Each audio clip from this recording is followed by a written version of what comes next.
dire que par rapport aux élections législatives, donc la carte électorale n'a pas connu de changement majeur. Il y a eu des changements, je vais y revenir peut-être tout à l'heure. Au niveau des parcelles assainies, le changement notable qui a été noté à ce niveau-là, c'est la délocalisation du lieu de vote foyer des jeunes, foyer socio-éducatif Cheikh Demba Dia, qui comptait 7 bureaux de vote. Mais c'était 7 abris provisoires. Donc au vu des difficultés vécues, surtout lors des élections législatives, avec des abris provisoires qui n'ont pas tenu avec la pluie de la veille, donc le comité électoral, en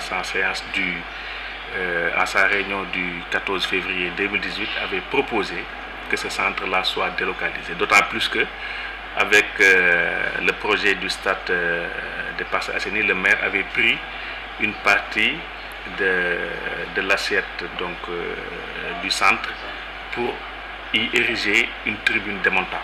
Donc matériellement, on n'avait plus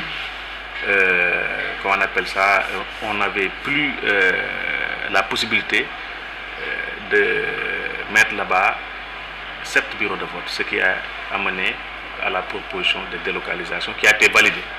Donc ça a été suivi d'un plan de communication. Donc moi-même, j'ai fait l'ensemble des quartiers polarisés par ce lieu de vote-là pour informer les populations du transfert. Et j'ai fait faire des affiches qui seront apposées le jour J au niveau du centre et au niveau de l'école Unité 12. Donc je rappelle que le foyer a été délocalisé à l'école Unité 12. Donc en plus de cela, il y aura des bonhommes qui seront préposés au niveau du foyer pour déjà orienter les électeurs qui n'auraient pas eu l'information à temps. Donc ça, c'est le changement peut-être majeur au niveau des Parcelles Assainies. À Grand Yoff, donc c'est aussi des propositions tendant à éliminer le maximum d'abris provisoires. Donc à Kharialla, on a proposé la délocalisation des 4 bureaux de vote qui étaient constitués d'abris provisoires à l'école Kër Mamadou Dramé qui se trouve en face. Donc là aussi, des dispositions sont prises avec des affiches et tout pour que les électeurs qui doivent voter dans ces bureaux de vote-là ne soient pas désorientés du tout. Donc voilà globalement. Maintenant, du point de vue du nombre de bureaux de vote, l'arrondissement a quitté 380 bureaux de vote lors des législatives pour aujourd'hui 389 bureaux de vote.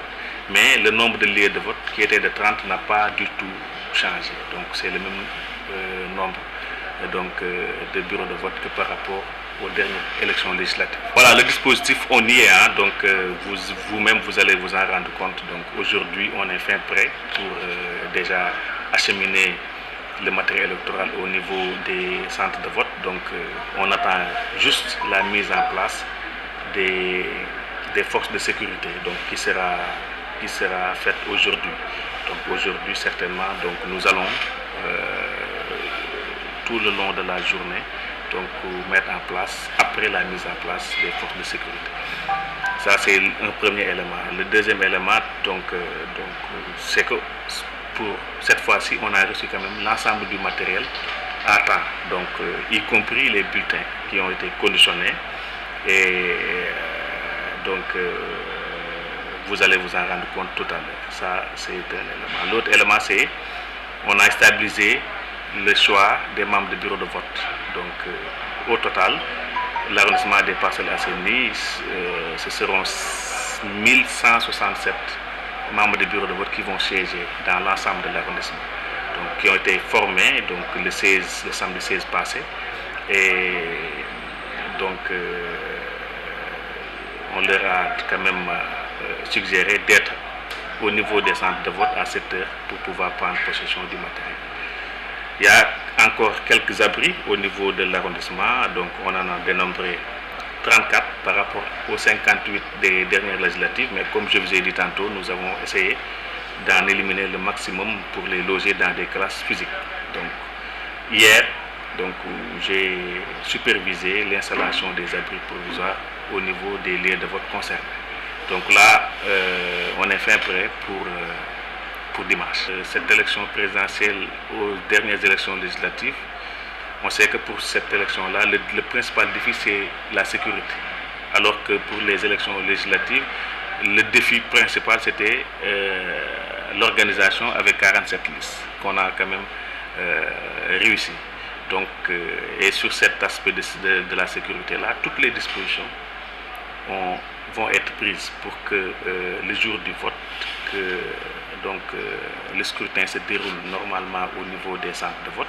Mais en plus de ça, qu'au niveau même de l'agglomération, de Dakar de manière globale, que les gens puissent vaquer librement à leurs occupations ou bien aller